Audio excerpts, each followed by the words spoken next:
Este mensaje, el milagro nace en la fe. ¿Dónde nace el milagro?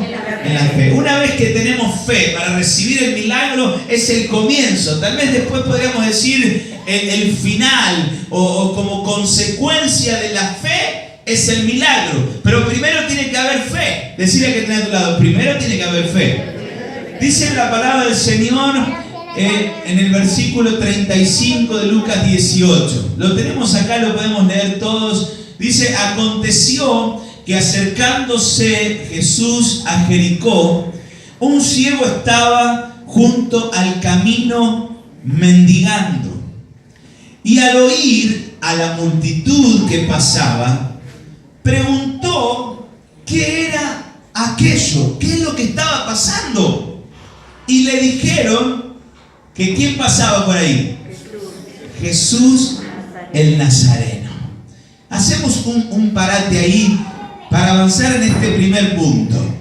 Dijimos, el milagro nace en la fe. Y lo primero que vemos acá en este pasaje es que cuando este ciego que estaba mendigando junto al camino, en el libro de Marcos y también en Mateo, que relata esta historia, habla de que había dos ciegos.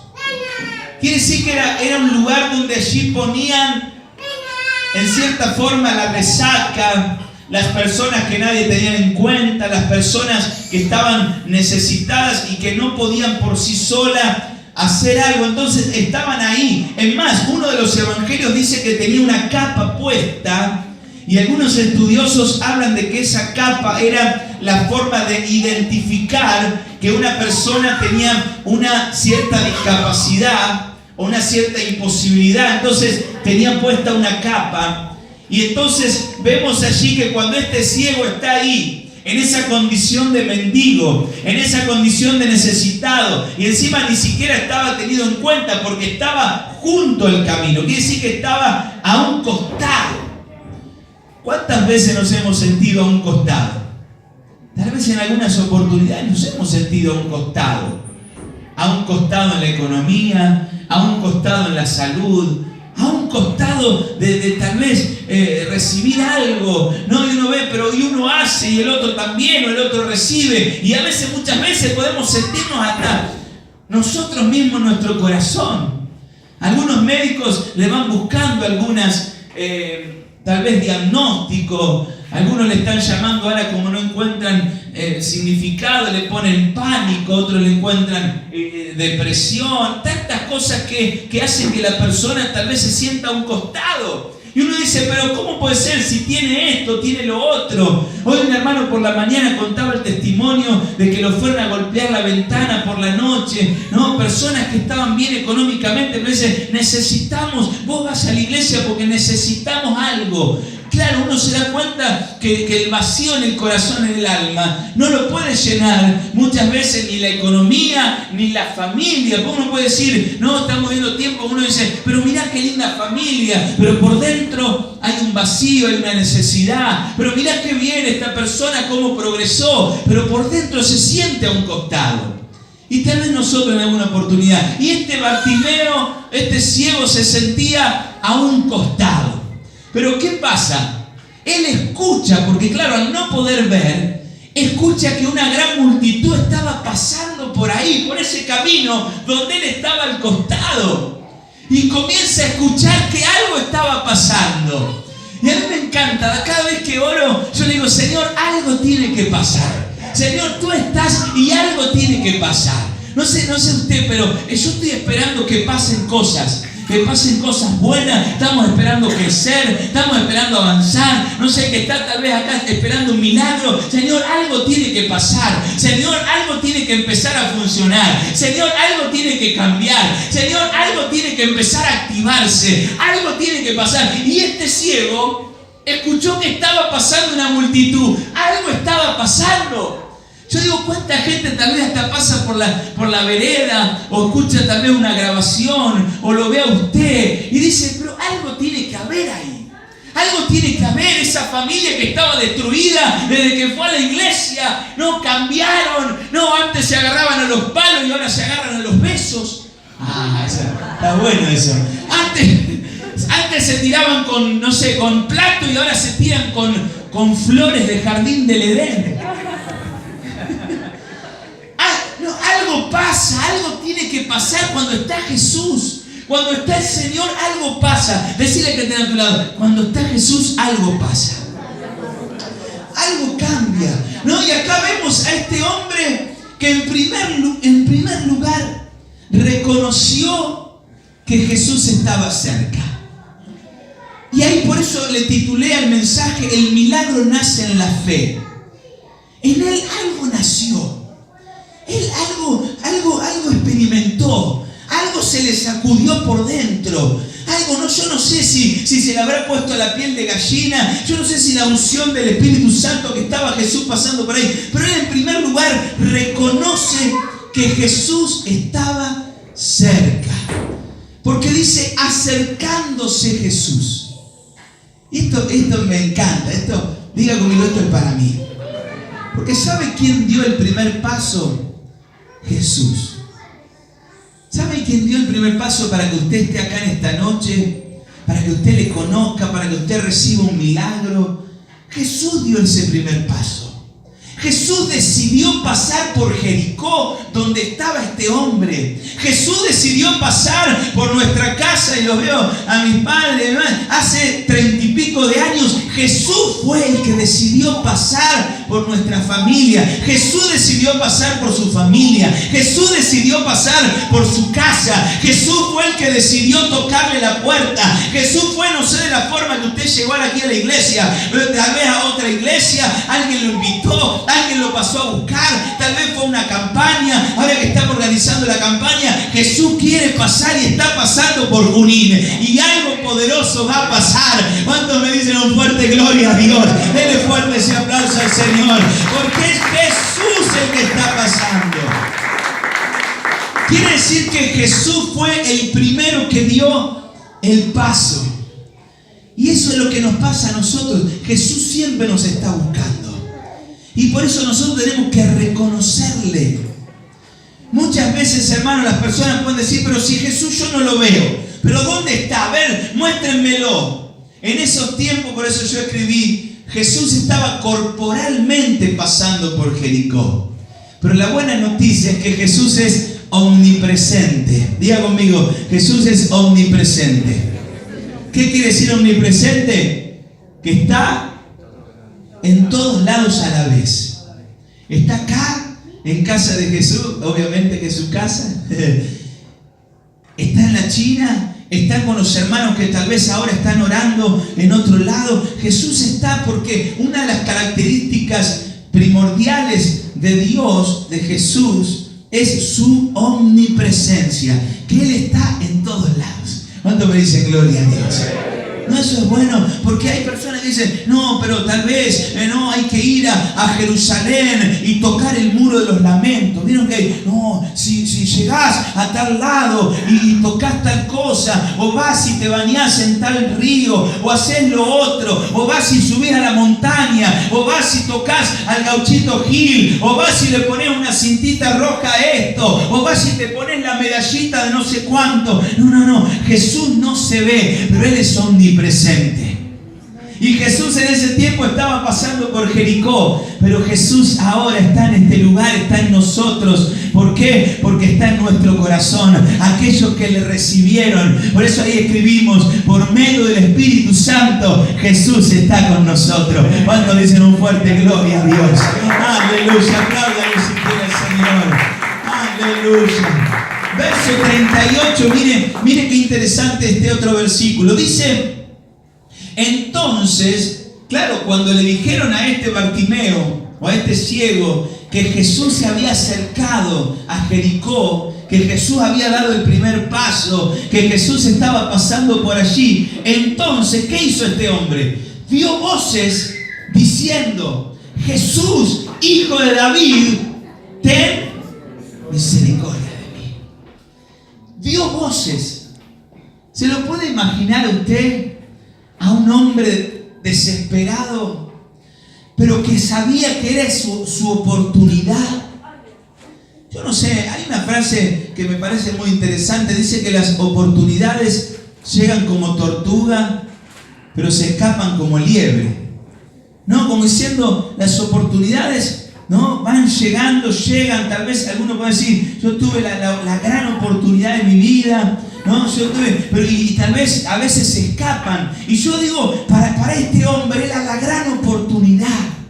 Jesús estaba pasando por allí. Jesús se había acercado a Jericó. Jesús estaba en ese momento pasando por ese costado donde él había quedado de lado. Y él entonces dio voces. ¿Qué es dar voces?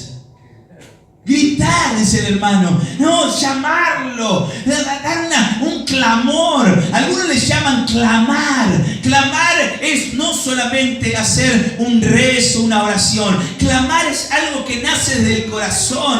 Yo en una oportunidad había estudiado el término clamar en los originales griegos del pueblo de Israel, ¿no? Y clamar viene desde un sentir del corazón. Algo que se hace estremecer. No es solamente Jesús, acá estoy, si te parece, vení, acercate. No, Jesús, hijo de David, empezó a gritar encima. Imagínese usted, ciego, no veía la multitud, entonces no sabía dónde estaba.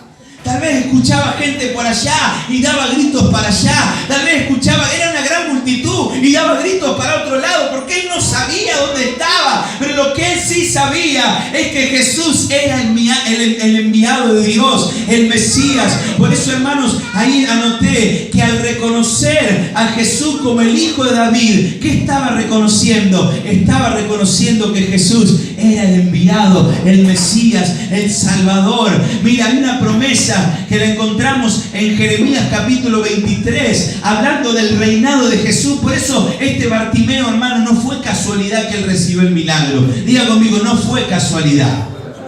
Bartimeo sabía bien que la promesa que Dios había dado se estaba cumpliendo. Jeremías hacía años atrás había profetizado y él dijo: he aquí que vienen días, dice Jehová, en que levantaré a David un renuevo justo y reinará como rey, el cual será dichoso y hará juicio y justicia en la tierra. Por eso Bartimeo empezó a gritar: Jesús, hijo de David. ¿Qué estaba diciéndole Bartimeo? Le estaba diciendo a Jesús que él le reconocía, aunque otros lo rechazaban a Jesús. Usted sabe que después Jesús lo rechazó el pueblo de Israel. Usted sabe que lo condenaron y hasta el día de hoy hay gente que sigue cuestionando si Jesús verdaderamente es el Hijo de Dios. Pero este Bartimeo tenía una necesidad. Él quería recibir un milagro. Él sabía que Jesús era el Hijo de Dios y por eso le dijo: Jesús, hijo de David, ten misericordia de mí. Le estaba reconociendo como el Salvador, como el Señor, el dueño de su vida. No era solamente ir y pedirle a alguien. Mire, hermano, yo no sé usted, pero nosotros tenemos un gran privilegio. Nosotros tenemos de nuestro lado a Jesús de Nazaret. Es el Hijo de Dios, es el Rey de Reyes y el Señor de los señores, y el que ha venido a cumplir las promesas de Dios para nosotros. Den otro fuerte aplauso al Señor, porque Él vino a cumplir las promesas de Dios. Aleluya, gloria a Dios. Quiero avanzar más rápido. Dice entonces, como punto número 3, el verso 39. Estamos en Lucas 18. Mire, después de él clamar y llamar a viva voz a Jesús y reconocerle como el Salvador, ¿qué pasó? Los que iban delante le reprendían para que se callase.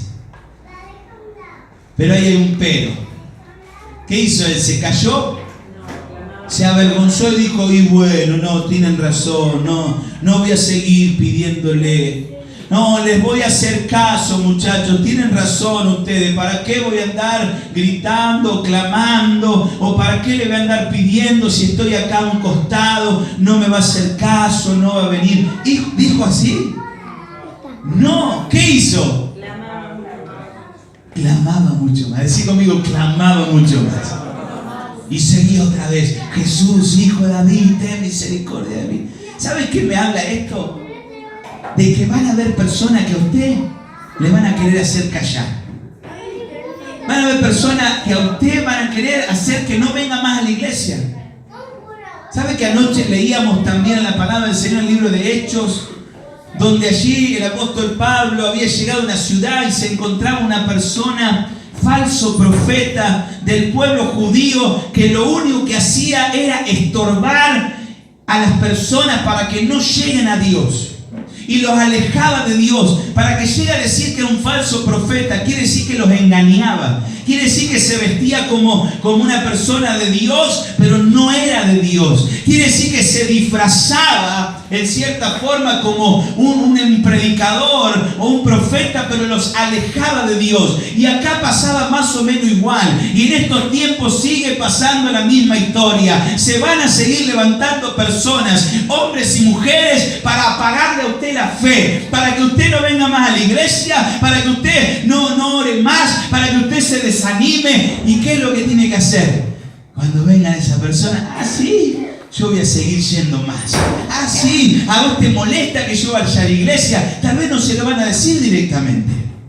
Tal vez van a venir a querer influenciarle, ¿no? Que es peor. Como hacía Elimás el mago, queriendo apartar al procónsul de la fe. ¿Y cómo es la astucia más grande del enemigo en estos tiempos en nuestro país? No es a través de una persecución, porque gracias a Dios nosotros no tenemos prohibido venir a las iglesias legalmente, pero sí se levanta una gran estrategia enemigo, y es enfriar al pueblo de Dios, es desanimar, es hacer creer que Dios en realidad no te va a escuchar, que Dios no se acuerda de vos, que para qué vas a ir a la iglesia, que te sacan la plata, que te lavan la cabeza, que esto y que lo otro, que son todos chantas, que son todos hipócritas, que pero para qué vas a ir, quédate más vale en tu casa, lee la Biblia en tu casa, mirate algunos videos por internet y ya está. Esa es la gran estrategia del enemigo. Como quisieron engañarlo y hacerlo callar a Bartimeo para que no clame más, así el enemigo en estos tiempos se está levantando. Pero nosotros los hijos de Dios seguimos clamando, nosotros los hijos de Dios seguimos congregando, seguimos amando a Dios, seguimos evangelizando, seguimos haciendo campaña, seguimos diciendo por todos lados que Jesús es el Hijo de Dios y Él ha venido a cumplir la promesa de Dios. Él sigue haciendo milagros, que es el Salvador, Él es el Mesías, que Él no va a parar, aleluya, hasta no ver bendecidas nuestras vidas. Denle más fuerte ese aplauso al Señor. Aleluya, gloria a Dios. Quiero seguir avanzando. Mire, habla entonces de la insistencia, la perseverancia. Cuando este ciego clamó, quisieron callarlo, quisieron desanimarlo, quisieron frenarlo para que pierda la bendición de Dios. Sin embargo, clamó más, perseveró, insistió, aleluya, para recibir su milagro, su bendición. Yo le estoy hablando acá a los que son capaces de insistir, de perseverar, de no desanimarse, de seguir hasta el final, de seguir golpeando, aleluya, la puerta, de seguir llenando las tinajas por la fe, como hizo esa viuda que le dijo a Elías, no, que tenía una necesidad. Seguir llenando las tinajas. El poder de Dios se va a seguir manifestando en nuestra vida. ¿Cuántos veces un fuerte gloria a Dios? Y cuarto, entonces, en el verso 40 dice, mire, después que este hombre entonces clamó, después que este hombre lo frenaron, pero él siguió clamando, después de que este hombre no se frenó, ¿quién fue el que se frenó? ¿El que se detuvo? Jesús. Jesús, deteniéndose, mandó traerlo a su presencia. Y cuando llegó le preguntó diciendo, ¿qué quieres que te haga? Y él dijo, Señor, que reciba la vista. Y esa es la pregunta que Jesús nos sigue haciendo. ¿Qué quiere que te haga? Pero lo que más impacta mi corazón y que me habló mucho a mí fue que deteniéndose lo mandó traerle, ¿a dónde? A su presencia. ¿Dónde usted va a recibir el milagro del Señor? En su presencia. ¿Dónde va a recibir el toque sobrenatural de Dios? En su presencia. Y yo creo, hermano, que todos tenemos todos los días la oportunidad de acercarnos a la presencia del Señor. No solamente acá 2 horas, no solamente cuando se pueda cantar una canción y uno tal vez pueda hasta sentir algo, no, sino que todos los días tenemos la oportunidad de acercarnos a la presencia sobrenatural de Dios. Qué bueno que Jesús siempre nos está invitando. Él nos mandó a llamar. Él, cuando escuchó que este hombre estaba clamando, que nadie lo frenaba y que le estaba confesando con su boca que era el Hijo de Dios, el Mesías, el Salvador, Él dijo: momentito, acá tráiganmelo, que venga acá a mi presencia. Y así Dios nos está invitando y nos llama a nosotros: vení a mi presencia, vení, acércate. Mañana tal vez tenés un problema, una prueba, acércate a mi presencia. Mañana tal vez tenés una necesidad, acércate a mi presencia. Mañana tal vez te levantás y te duele del pelito, de la punta del pie hasta la cabeza, vení, acércate a mi presencia. Mañana tal vez tenés una necesidad económica, te llegó una factura que no podés, vení, acércate a mi presencia. Mañana tenés un problema en tu casa, acércate a mi presencia, te dice el Señor. Él lo mandó a llamar a su presencia. Y yo creo que Dios nos invita todos los días a acercarnos a su presencia. ¿Cuántos dicen gloria a Dios? Diga conmigo: hay acceso libre a la presencia del Señor. No se olvide usted que usted tiene acceso libre a la presencia del Señor. ¿Sabe que el libro de Hebreos dice: acércate pues confiadamente al trono de la gracia para alcanzar el oportuno socorro?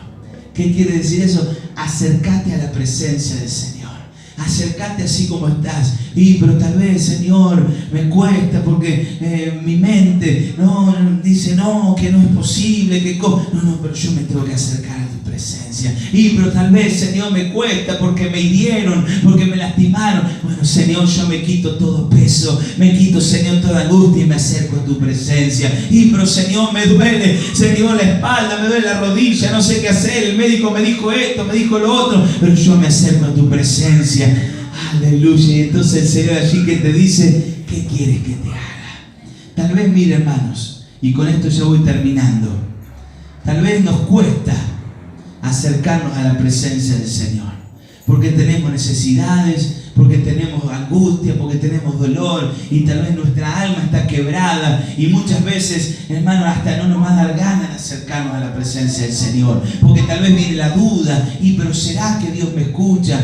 Pero ¿será que Él me va a bendecir? Pero ¿será? O acá en el culto tal vez estamos con toda la euforia y con toda la alegría y escuchamos la palabra del Señor y oramos, y tal vez mañana, lunes, nos suena el despertador y no tenemos ni ganas de levantarnos. Pero qué bueno que podamos acercarnos todos los días confiadamente a la presencia del Señor, y ahí vamos a alcanzar la respuesta, y ahí vamos a alcanzar la bendición que estamos esperando, y ahí vamos a alcanzar el milagro, porque el milagro nace en la fe. Cuando pasamos por alguna situación difícil, cuando necesitamos un milagro, un toque sobrenatural, ¿a dónde vamos a ir? ¿A dónde vas a ir corriendo? ¿A qué puerta vas a ir a tocar? ¿A dónde vas a ir? Aleluya. Jesús lo trajo a su presencia. No había intermediarios. Jesús no lo mandó: andá y decirle tal cosa.